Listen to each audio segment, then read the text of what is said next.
Welcome everybody to another exciting episode of HomeKit Insider. You've got me, your host as always, Andrew O'Hara.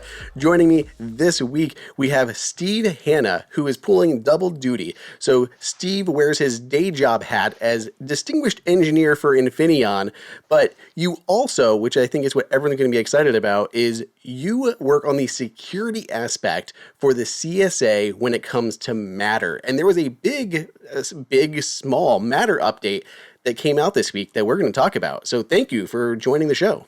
Happy to be here. Thanks for inviting me.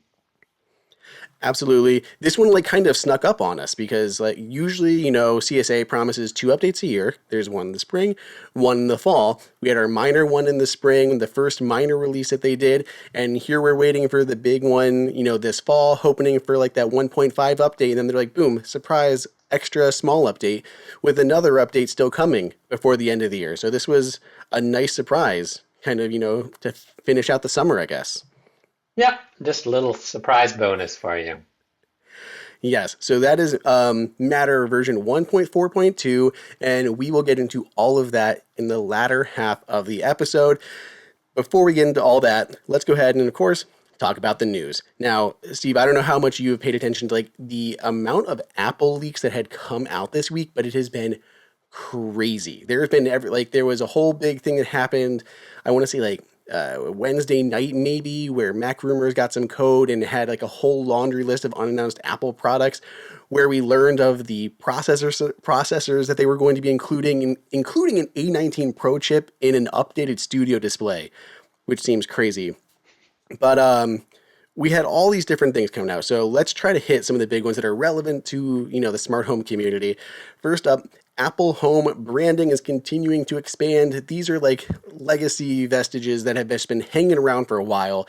As I'm sure you know, Apple had gotten rid of the term HomeKit, public facing, and it's always now been for the last year or two Apple Home. But there's been random spots within all the OSs that still referenced HomeKit. Apple's getting rid of those, on Apple TV with tvOS 26. The last beta removed AirPlay and HomeKit and made it AirPlay and Apple Home within settings. So that just makes sense, cleaning that stuff up. We also saw, which is nice, I don't know if you use the Apple TV, Steve, but you can now hide the TV and the movies iTunes stores. Those things have been hanging around for so long. You can now finally hide them from your home screen. So that's going to be nice. Just clean that up a little bit. Going back to those rumors on leaked code stuff that we had seen, we know possibly what the Apple TV 4K upgrade is going to include. So it seems like the new Apple TV 4K will include an A17 Pro chip. I'm not 100% how I feel about that. I feel like it could be a little underpowered. I was kind of hoping for an A18 series chip, if I'm honest. I don't know. It's not like it needs a ton of power, but still, right? I mean, 18 would have been a little bit better. So aside from that code reference to that, people were asking me on some of our videos that we did on TikTok, why we need a new Apple TV. There's a ton of things that I feel like we need to see here, Find My included on the remote, better audio support including DTS HD Master and Dolby True HD, AV1 decoding, 120 Hz possible output for gaming, improved Wi-Fi, Wi-Fi 6E or Wi-Fi 7, better processing for games and load times, even better AI processing for HomeKit secure video. If we got higher resolution cameras at some point, with the Matter update, Steve, maybe Apple could do better, higher resolution video processing on the Apple TV.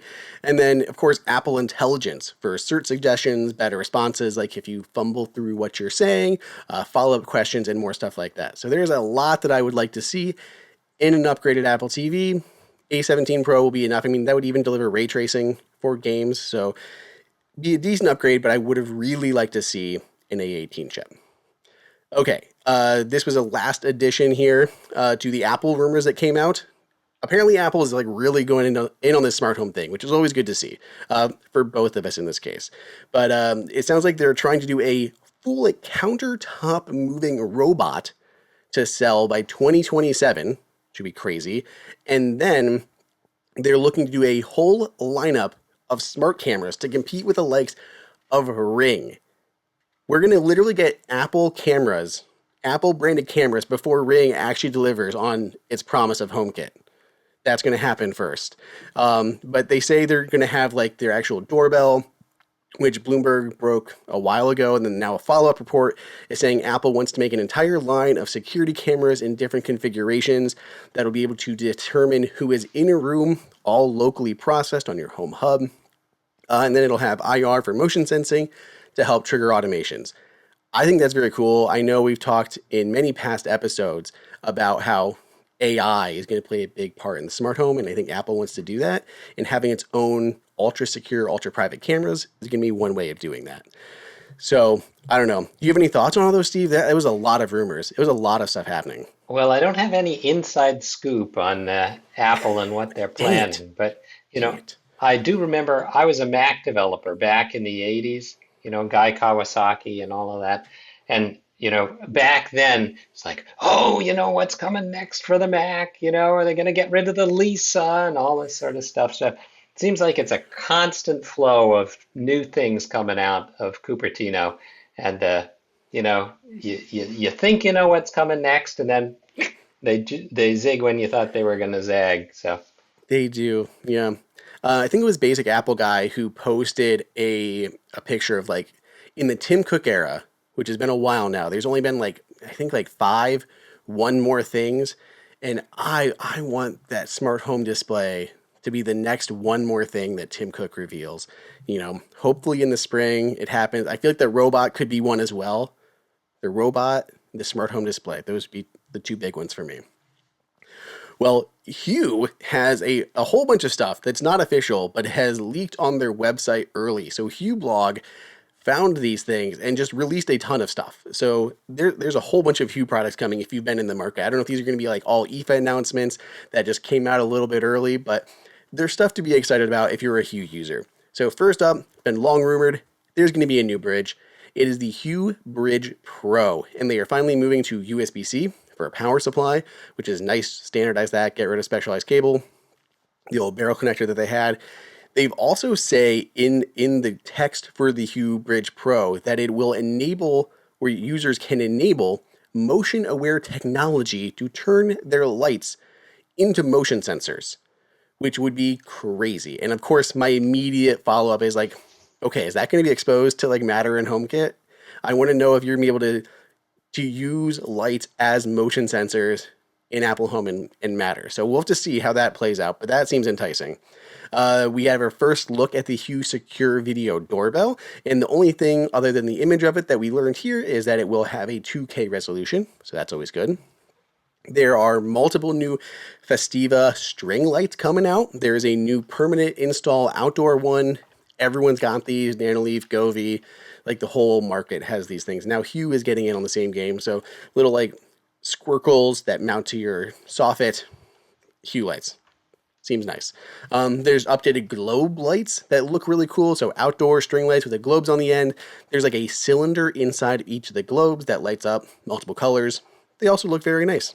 Everyone's doing outdoor lights, so yeah, Hue's got to get in on that too. There's new outdoor strip lights that have gradient now. So they had outdoor lights before. These new ones have gradient support. Then there is an updated regular E27 bulb. The new one has ultra low 0.2% dimming, which is huge. That is actually a big annoyance for me right now. Is like I want to turn the lights down in our room, like we got our baby in there or something. I'll try to turn it down. And they only get so low, so I want to go dimmer, and these will do that 0.2%. So I'm curious how dark that actually is. They're also 40% less power consuming. They have the ChromaSync color technology. I also think these would be perfect for my bathroom.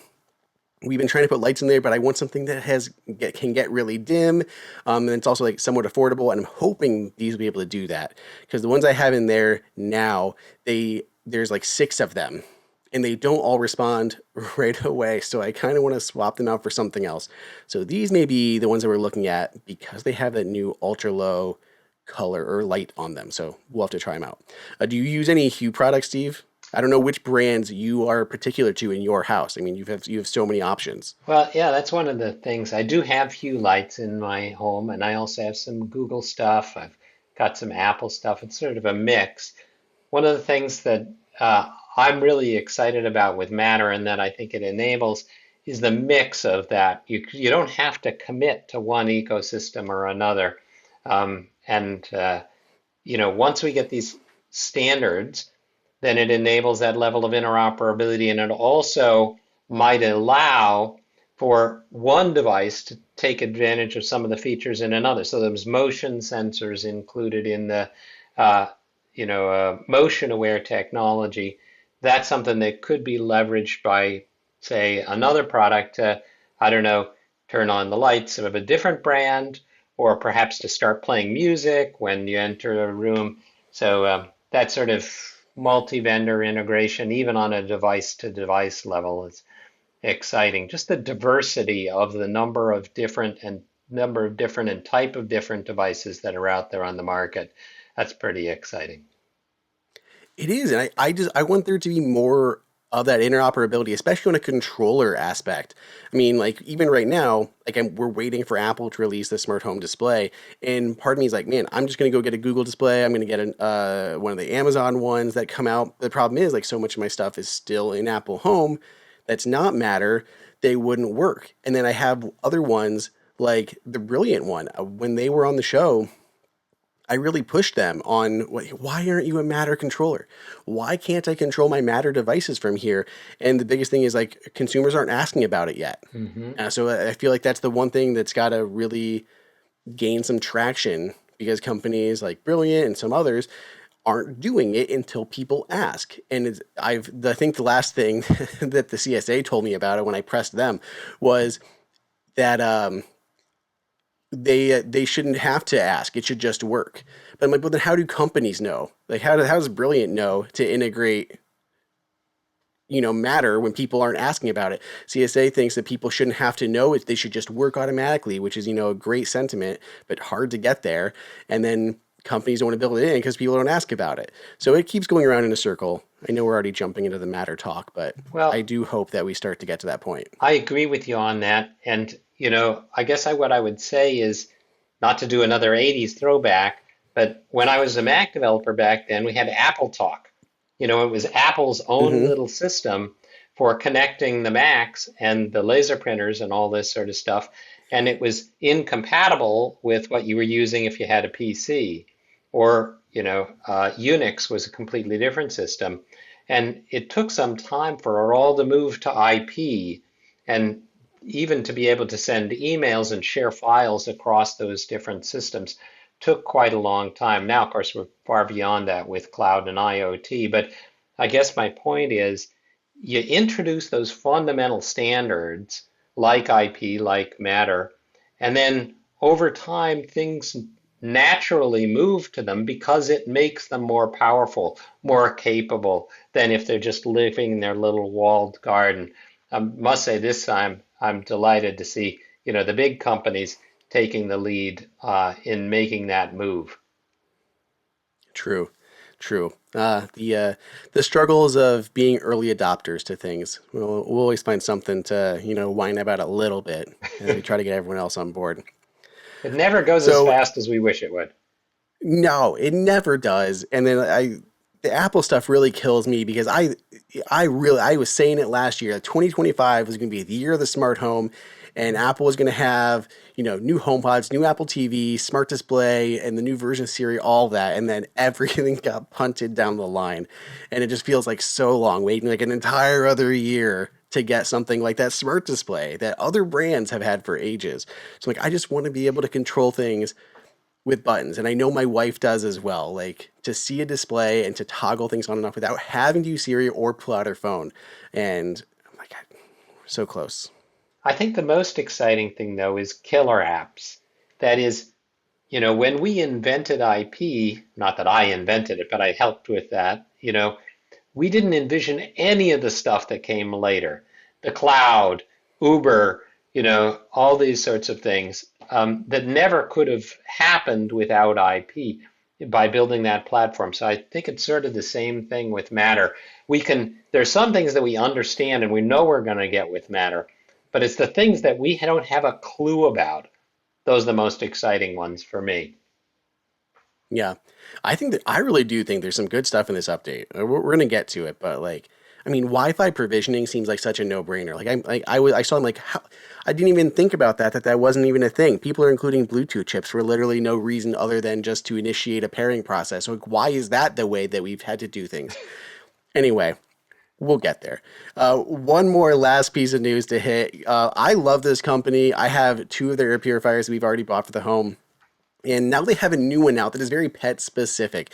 And Steve, we have a lot of pets. We have three cats, we have three dogs, we have two bunnies, not to mention the fish and the chickens.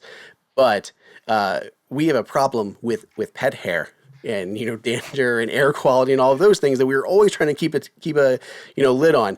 Well, now Blueair has come out with their Pet Pro air purifier, and it literally looks like a little cat bed or a dog bed, but is really specifically designed for pets. So they have pet fur lock technology that helps collect the pet hair into a tray within that, so that you can not clog up your filter with pet hair all the time. This happens all the time. It literally, I'll have to vacuum the outside of it or take off those pre-filters because pet hair will just always get clogged up on there. So that's such a little thing that's going to make a big difference. They have odor fence technology. I love the names that everyone comes up with stuff. Odor fence technology.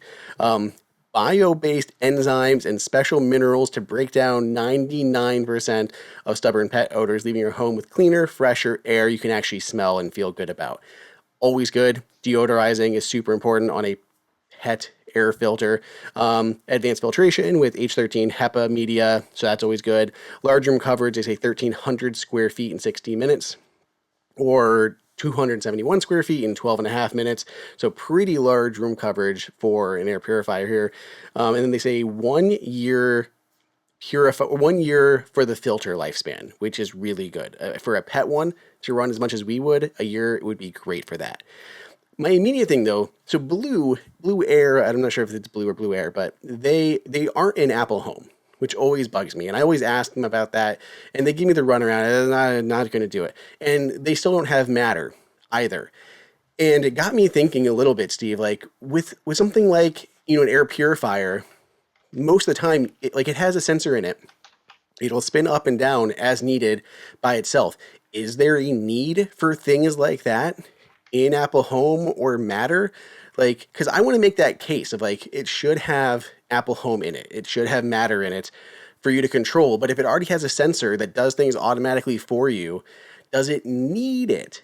And for me, my thought that I eventually got to is, at a minimum, I want to see that it's happening. I want to see, in a dashboard view, that a fan is running or an air purifier is running in one central dashboard. So even just for my knowledge, I like it. But I also want to make the case. So what do you think? Is there reason for devices that are like an air purifier, that are like a dehumidifier, that run automatically? I'm not really changing my dehumidifier either. I kind of just set it and forget it, other than maybe a smart plug based on the room. But I don't know. What's the case for kind of including those in Matter or Apple Home, in your opinion? Well, I could imagine some benefits from Matter as well. For example, maybe there's some presence detection where the rest of your Matter smart home might be able to figure out, hey, the pets are mainly hanging out in this room, so we're going to run that air purifier more often than we are this other one. Or, wait a second, this one's getting overloaded. We'll see if we can boost the flow in the house, get some of the fur over here, and use the other purifiers to help out as well. So it seems to me that, yeah, there's definitely, especially when we start thinking about pulling in sensors from one company with actuators like the air purifier from another company, now you're talking Matter, because, that's how that works. True, and I also thought a lot of them will include the air quality monitors to determine when they should increase or decrease the fan. But I'm like, why can't you just tell me that? Why can't that even part be in Matter or Apple Home, so that I'm having a visual or an alert of the air quality in the room? Maybe I want to turn on a ceiling fan or turn off a ceiling fan or something like that based on that. Or maybe I have a window open and the air quality is going bad, and there could be some sort of automation in there saying, hey, your window's open, your air quality is bad, maybe close your window. I feel like there's different things that you could set up there if that was included. So I still wish they would do it. It's not just Blue. I know a lot of companies that have these kind of automatically running devices. make the case against doing it. But I really wish Blue and others would integrate, especially into Matter, to make it so easy to set up, and you're bypassing Apple specific fees. I know that was the earlier complaint with a lot of companies, like they didn't want to pay Apple's licensing fees and go through all of Apple's steps. So now they can go through Matter and just get everything done under one umbrella. So hopefully they'll consider it. Listen to this podcast, Blue. We got CSA, we got me, but all of us are saying get Matter on your purifiers. It'll make everything cheaper and easier and more secure. Absolutely. Yes. Perfect. Well, let's go ahead and get into this. Actually, real quick before we get into that, I think it is time that we thank our sponsors for this episode. So we once more have Function, and I am still riding high on the Function train after I decided to try it out and do the test myself. We've talked about it on the show in the past. I am big into, I love the smart home. I also love the smart connected health space. I think it's finally time that people start being able to take control of their own health, and we've been moving towards that for several years with all these new smart devices, right? We have smart scales, we have smart watches that can measure everything, including blood oxygen level, once more, thanks to Apple's new updates that came out. So that's cool. But now we're getting things like smart services like Function that allow you to go even further, right? So we can take all these things at home. You can even do like a urinalysis at home now.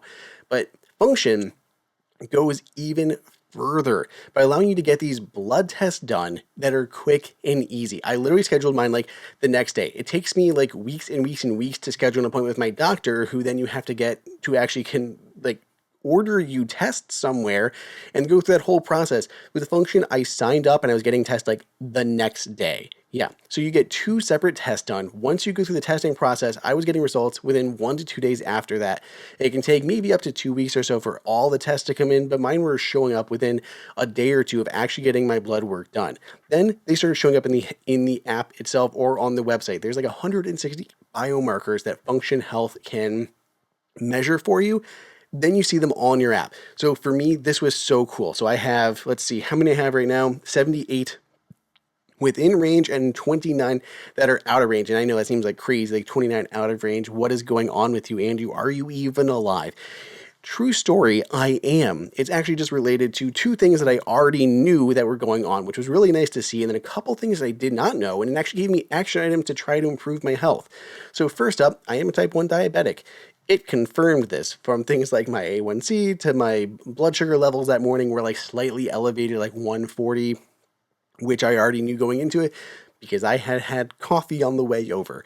So I already knew some of those things. So some of those related to my blood sugar and diabetes stuff, endocrine system, all of that. And then it also has a couple things noting my high cholesterol. It's just slightly elevated, which I knew, and I'm working on bringing that down, which is one thing that I like about Function Health is as you kind of try to take control of your health and try to improve things, it can actually show that progress over time and how they are getting better. So that's also really neat. And finally, the biggest thing that I love about it is it informs you. Like you learn about your health and the things that make you act like you. If there's things that don't feel right, you can learn more about them. Some things like the MTHFR, which is actually a gene that helps your body process folate, a nutrient essential for making DNA, and it can disrupt how your brain makes the neurotransmitters that keep you steady and clear-headed. So it's able to look at all these different things and how your body is processing folate, which is needed to make serotonin, dopamine, neuroepinephrine, all of these things, which can give you fatigue, low energy, anxiety, depression, migraines, chronic pain, all of that stuff. When you're testing so many things in your blood and you can see all of these things, it's really cool to understand those and how they're actually playing out in your day-to-day life. So I've definitely been feeling fatigued and tired, and I've actually learned many things from my actual results. And I got the clinician notes about 2 weeks after that actually break down everything that is going on with me. And I'm able to learn so much from it. So I actually got like specific results that I could then use to pick a multivitamin that I had not been taking that included a few extra things that I did not know that I was deficient in. And I'm really excited. It's only been 2 days so far, 2 days. So we'll see how it actually plays out. But I have, I'm optimistic that I'm going to be able to have a little bit more energy, and it's not just related to having a baby recently. So I'm all about it. I am so excited about Function Health and the stuff that's able to help you learn about yourself and for you to take control of your life and of your health. So if you guys want, there's a new credit opportunity, which is always great. So you can learn more and join using my link. The first 1,000 get a $100 credit towards their membership. Visit www.functionhealth.com/HomeKit. That's all uppercase HomeKit, or use gift code HomeKit100 at sign up to try this for your own health. So try it out. Let me know. I know several of you guys had, and you guys have actually messaged me about it, which is super cool. So I'd love to see it. So check it out. Thank you again to Function Health for sponsoring the episode. And you guys know it's Shopify. I swear, not a week goes by. I don't buy that much stuff. I really don't. But not a week goes by that I don't find more sites using Shopify. So this time it was a glasses company. We got some glasses for Harrison, which is great. He's obsessed with wearing sunglasses. He's like, Sonny's, I need my sunglasses. I need my sunglasses.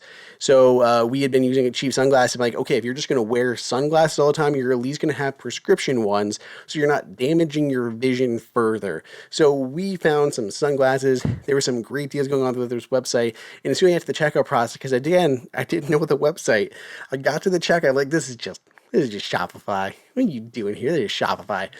Instantly went through everything, bought them, happy as can be, tracking it. It's literally an Apple Wallet. I can see I got my tracking information. It is so cool. I love it. Like, Shopify just has so many benefits for both end users and business owners, entrepreneurs in general. Like, you're starting up a website, you have your product. You know what your product is. You know how to make it, your service, whatever. Do you know how to make a website? Maybe, perhaps, probably not. Shopify allows you to make a whole website and web store without having any knowledge of how to actually do that. So to walk through everything, boom, you're going, you got a whole website, you can start selling so fast. But if you're a bigger company, great. You can actually scale this up. You can add new features, customs. You can build custom sites with it, add all the special integrations and fanciness that you want to add. You want to add in special plugins that offer like shipping protection for your customers, add on extra stuff like that, which is also extra chances for you to make money. Even better, so many things. It can also manage inventory for you across all different things, like your online and physical stores, do ship to store, all of that. If you are doing services, you can actually sell like services, digital items, all of that through there. You can generate gift cards and promo codes, all of that. Shopify makes it super, super easy for you to do. Again, you get to focus on the product and the company and not so much on like the logistics and all of those things. I mean, do you know how shipping works and how to calculate things? Shopify handles it for you. Don't gotta stress about it, which is great. And as a consumer, it gives me trust in those websites that are using it because I recognize the checkout process. I know that it's a trusted site. I know Shopify has my back as a consumer. Plus, I can pay with Apple Pay as well as Google Pay or Shop Pay or Afterpay. And then I can kick it over to the Wallet app or to the Shop app where I can track it, the reviews, and find other cool products and websites that I want to discover. So there's so many things to love about Shopify. If you haven't done so already, turn your big business idea into with Shopify on your side. Sign up for a $1 per month trial and start selling today at shopify.com/HomeKit. It's all lowercase. Go to shopify.com/HomeKit. Shopify.com/HomeKit. Now, let's get back and talk about Matter. So we're going to talk about the Matter 1.42 update. We're going to talk about security in Matter, maybe a little bit about what to expect in the future. So let's start with the update in general. So 1.4.2 was released. This is the second minor update to Matter. It's a bonus one we get this year because CSA is actually, they're telling us now, they had not really done this before that I remember seeing, but they're telling us, hey, we're going to have a major update soon. So they are still saying 1.5 is coming by the end of the year. So that is the big news to get excited for. But we'll come back to that. So I'm just going to go through a little bit on the press release here. You can pull things out. So we already talked about Wi-Fi only commissioning. I think this is a big deal. This is going to do a lot to help lower cost, at least by a little bit, on smart home products because they don't have to include a Bluetooth radio that they would need to do for the setup process. They can now completely do the onboard provisioning, everything over Wi-Fi exclusively. So that chip can now be completely omitted.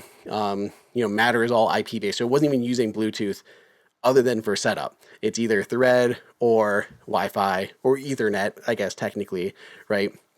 I remember I was talking to Ted before we started. He said you've been with the Matter, I guess, when it was still way back when it was Project Chipped. connected home over IP, right? So you've been there for a while. Definitely. You know, when I got involved, it had just been announced that they were going to start working on this, and I went to my management and was like, we got to be involved from day one. So the first Matter meetings, Project Chip meetings at the time, I was there, around the table and saying, security, security, but they already had that in there so as a priority. But yeah, Yeah, very, very, very cool. Okay, so Wi-Fi only provisioning is going to be a thing, or commissioning, that's going to be a thing here. We have secured enhancements. I will come back to those because I know we can talk about a lot about that. There's improved scene management. I think the big thing here is changing how they send out the commands to like scenes that include multiple devices, which should increase the speed that those scenes are set. Is that correct? yeah, basically. We just want to make sure that all of this scene management is handled in a standard way, in an efficient way, in an interoperable way, so it can work no matter what ecosystem you're using. Okay, well, that's always very good. We have new, more standardized robotic vacuum cleaner behaviors. Robovacs are a fairly new thing. I think they were in 1.2 or something, that 1.2 or 1.3 into Matter. And now they're standardizing some of this. How, like, the big example that the CSA gave was some different manufacturer would require a routine or whatever to stop before starting a new one. Others would allow you just to override that one. So those have been standardized. So you're going to get better performance across manufacturers of different vacuums. So that is always good. Better enhanced network infrastructure requirements, improved certification requirements, standardized node reconfiguration, consistent endpoint unique IDs, all sorts of things, and then all the security updates. So, why don't you get into the weeds a little bit with us? Tell us a little bit more about some of those, and then let's talk about security. Absolutely. So one of the things that we're seeing here with Matter 142 is we're taking a lot of learned experiences from our interop lab, and we're putting that experience into Matter and making improvements to Matter to improve the usability, the simplicity, and reliability and interoperability. And certainly those are important, but what's near and dear to my heart is security. That's what I've been working on for now 5.5 years on Matter. When we came out with Matter 1.0, it had 10 major security features that weren't present in the smart home before that, or at least were not widely available. And now every Matter device has support for those 10 features. What we're doing in Matter 142 is we're going back and as we did with the robot vacuum cleaners you were talking about earlier, making little tweaks to the security features to try to tighten up the screws and make them a little more secure. We're always looking for ways to do that. So if I take one example, that would be device attestation. Every Matter device comes from the factory, with a QR code, and you can scan that QR code to commission it into your home. But there's another unseen feature that's inside that device as well, which is what we call a device attestation certificate. It's basically a manufacturer ID for this that proves that this is an authentic Philips Hue light bulb or whatever it is that this device is. And that certificate has a corresponding private key, and it is used during the commissioning process to make sure that this device is what you wanted, what it claimed to be. So that's all well and good, and we've had that since Matter 1.0. And that's really valuable to consumers because now they can have confidence that they're not getting counterfeit products. Sometimes happens. You go to buy something online and you're thinking that getting that authentic Gucci bag for $50 and turns out it isn't. Well, the same thing happens with IoT products, at least potentially. So this certificate of authenticity is cryptographically verified when that device is brought onto your network. But we got to thinking and worrying, because that's what we security engineers do, worry about what could go wrong.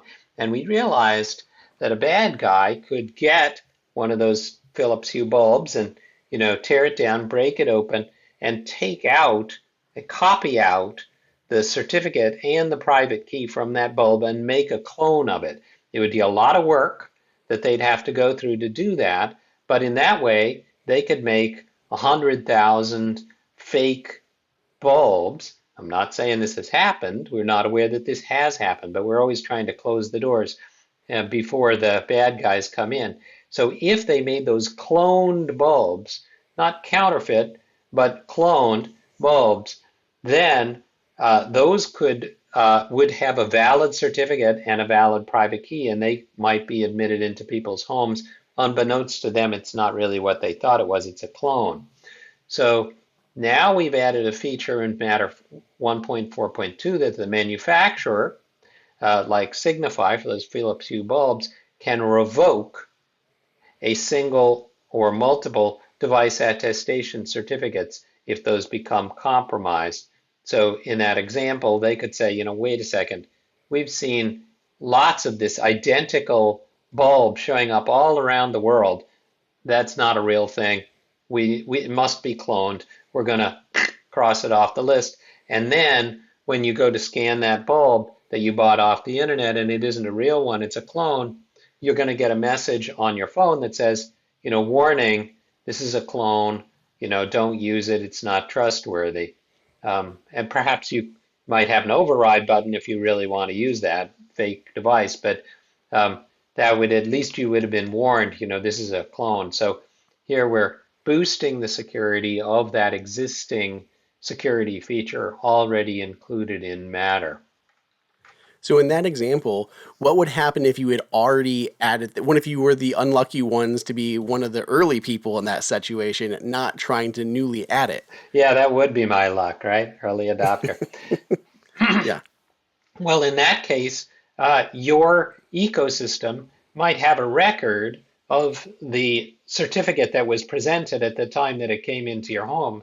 And it could look that up and say, wait a second, I thought it was good. Turns out you are one of the unfortunate, first 10 people around the world who started using this before it got revoked. I'm sorry to tell you, it's not good. So, that's how that could happen, and notify you of such a situation. Okay, that would be very handy. There was a big thing in early smart home times, especially with the Amazon program, because I saw so many stories of people picking up, works with Amazon or works with, I don't want to say, the other A word, works with, there were so many security issues with them all. In general, how does, CSA and Matter protect against that stuff? Like, I know they go through these labs. That was one of the things that we always liked with the Apple Home stuff, was everything that you literally getting sent to Cupertino, going through those tests for those types of things before going through the process. I know Matter is similar to that, but can you talk a little bit about how, in general, everything that is showing up on shelves or online that is certified with Matter is protected in these ways so that, companies aren't putting through stuff with just glaring security holes? Yes, absolutely.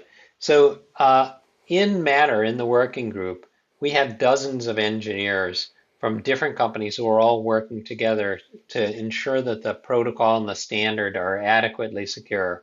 And we also have a team that's working on making sure that the software, the Matter software that's loaded onto these devices, is itself secure. So constantly looking for vulnerabilities and how could they break in, and then patching, fixing these vulnerabilities, and getting out a new release like Matter 1.4.2 that has all the latest fixes. The ones that we talk about in the headlines, and then the ones where, yep, we just went in and we fixed that and it's not a big deal. Nobody was taking advantage of it, so not a problem. Now, beyond that, there's another level of security, because it seems like there's always another level of security. And It's always something. there's always something. And that's what we call product security. So there's protocol security. With Matter, we make sure that the protocol is as secure as we can make it. and that the software is as secure as we can make it. But there's also the hardware. Could somebody come and tamper with this device and, take it apart and fool around with it? That's a separate issue. And with that, we leave that to the manufacturer to make their own decision. You know, is this a device like, say, a front door lock, where, yeah, it does have people are going to come there and try to break in, and you need to have that tamper resistance? Or is this a device that's going to be inside your house? And, if they're in your house tampering with your light bulbs, well, you probably have more serious problems. So Yeah. that we leave to the manufacturer to decide what level of product security they want to put or decide is necessary for that product. So, yeah, we don't require that everything be as bulletproof as your front door lock. True. But I also think, so let's be real, smart locks in general, people overestimate how secure many of them are. Like, at some point, it becomes just way easier just to kick down the door than trying to jimmy open or pick a smart lock in some way. And no matter what, at least with a smart lock, you're gonna get an alert that door was unlocked. So even if somebody picks it, you're still getting an alert. Now, I have these arguments all the time, like with people in the smart locks. I have to warn you, I'm paid to be paranoid, and I am very good at my job. So, I've spent years trying to figure out how you're going to break into that smart lock. And there's the, stick a screwdriver and try to open it that way. There's the kick the door down. There's the go around the back and notice that they left the window unlocked and come in there, or the back Uh-huh. slider is unlocked or something like that. And then there's whole families that have to do with the smart home or other things. So, some of them are there's a bug in the software, the firmware on that thing, and you can find that bug and then exploit it remotely, perhaps. And another one would be maybe you're a guest, or and they give you the code to let you in, boop, boop, boop, and then they forget to turn it off to disable it after you leave. So there's just layers and layers of you know uh, of things that the bad guys can take advantage of. We close as many of them as we can. Yeah, for sure. Well, we're talking about smart locks. I have to at least ask, how's work going with Aliro in the ultra wideband automatic unlocking stuff? Because that is the next thing I'm excited for. That's the next big thing. Me too, definitely. I want to be able to just walk up and have it recognize, oh, this is Steve coming, and he's heading for the door and he's reaching out and he wants to open the door. Okay, great. Then, let me in. But not just because I happen to be in the yard puttering around, and then the neighbor's kid sneaks into the door. So, absolutely. I think that's really important. And I don't think I'm authorized to make any announcements about Aliro and when it's coming out, but they're making really good progress on that. One of the things that we did a few years ago is to add some Aliro support into Matter. So once the Aliro standards are out and the products are out, then you'll have the ability in Matter to see that information, assuming that the product supports Aliro and Matter, which I would hope that all of them would. Of course. Go figure, the security guy is tight-lipped about revealing things. I should have known. I should have known. Hoping Okay, I wouldn't have a here's another clearance question if I for you. just blurted things out. It's fine. It's fine. Who's gonna get mad? Everyone would be excited. Okay, here's another question for you. We have like new versions of Matter, like 1.4.2 or even 1.41 earlier this year. One of my questions is, cool, I love all these things. These sound great, but how do you know anything is running these versions? Is there any way for people to know whether their ecosystem is running a version of Matter with like the latest security updates? Is there anything you can see on the product level, like the Eve shades or nano leaf lights or whatever it happens to be? is there any way, because like you're announcing it and it sounds good, but how does anyone actually ever know unless a company is like explicitly putting in their release notes that a certain firmware update is including a version of Matter? Is there any way to check, verify, or know? Uh, It is something that we've been talking about, and it's something that's under discussion in the alliance. I think one of the challenges is within any release, there are multiple features and multiple bits that are included in that release. You just talked about half a dozen that are in Matter 142, and there's even more in there. And that doesn't mean that every company that picks up one of those is necessarily going to pick up and implement all of those. So, say a robot vacuum cleaner, that might have picked up that, but maybe it didn't decide to go and do Wi-Fi commissioning. And so it could be confusing to consumers. I think that's one concern, with making that information available. They just sort of assume that if you support Matter 142, you support everything. Um, and we don't want to require that. In fact, that wouldn't necessarily make sense. Your door lock has to support the robot vacuum cleaner cluster. I don't think so. True, but I feel like again, I mean, like you said, like on a product side, a door lock or a light, I want to know that it's containing like the security updates and all of those features, but it obviously does need like the product support of things. But I understand it's already confusing because like on the Apple Home side, they support the RoboVacs, but they don't support like appliances and half the other devices that have been added. And it's really confusing because if you remember for a little while there, Apple Home supported air purifiers, Matter didn't. Then Matter did support air purifiers, but Apple Home didn't support Matter air purifiers. So if you bought a Matter air purifier, you would just assume it worked in Apple Home because I mean it already supported Apple Home purifiers.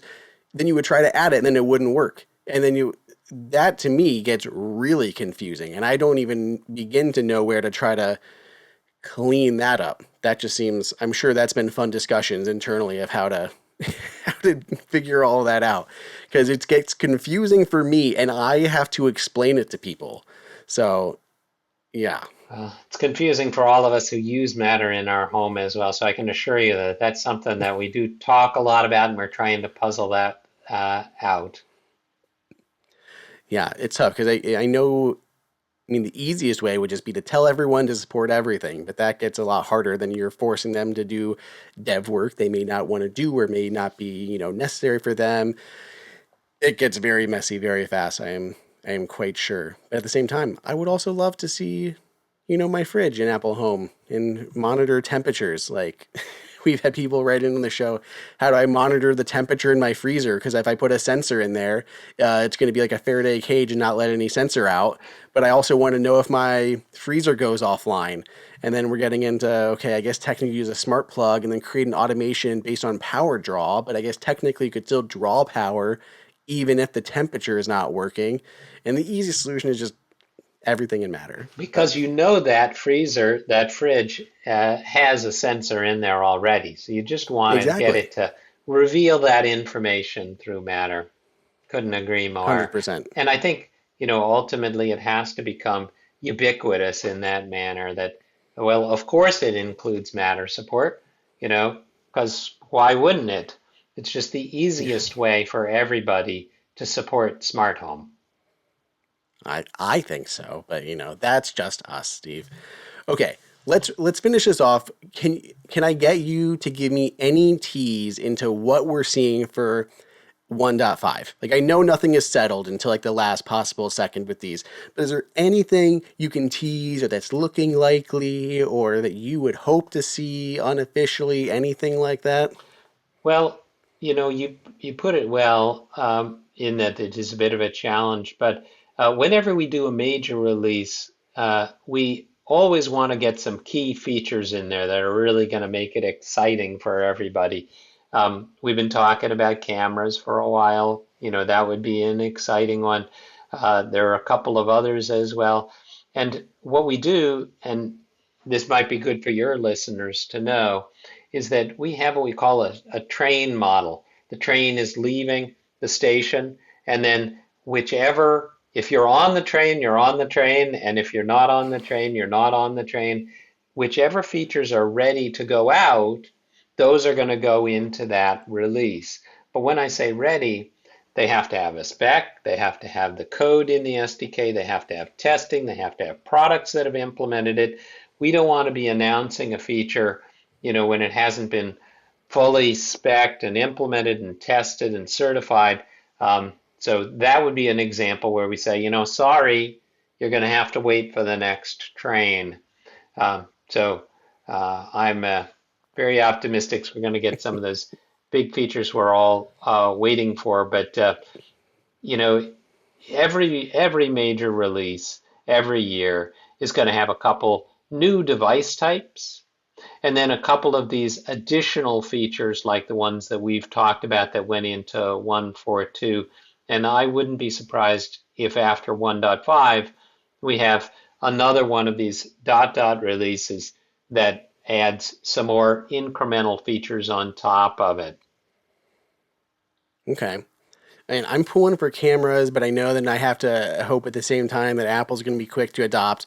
Like they're quick to adopt. Like they announced, their Aliro support long. They basically announced Aliro almost like when they were announcing their support for it. But then again, at the same time, they're behind on other things.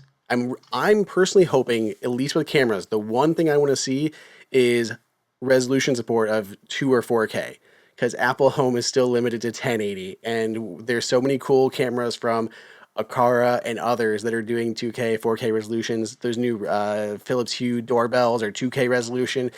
I would love to have something like that in Apple Home, and if they went the Matter route, they would theoretically support higher resolutions finally. So that would be huge. So hopefully, I can't imagine. I would be shocked if Matter supported cameras and did only 1080p in 2025. 1080p seems far too low. Yeah, I So agree with you on that, no question.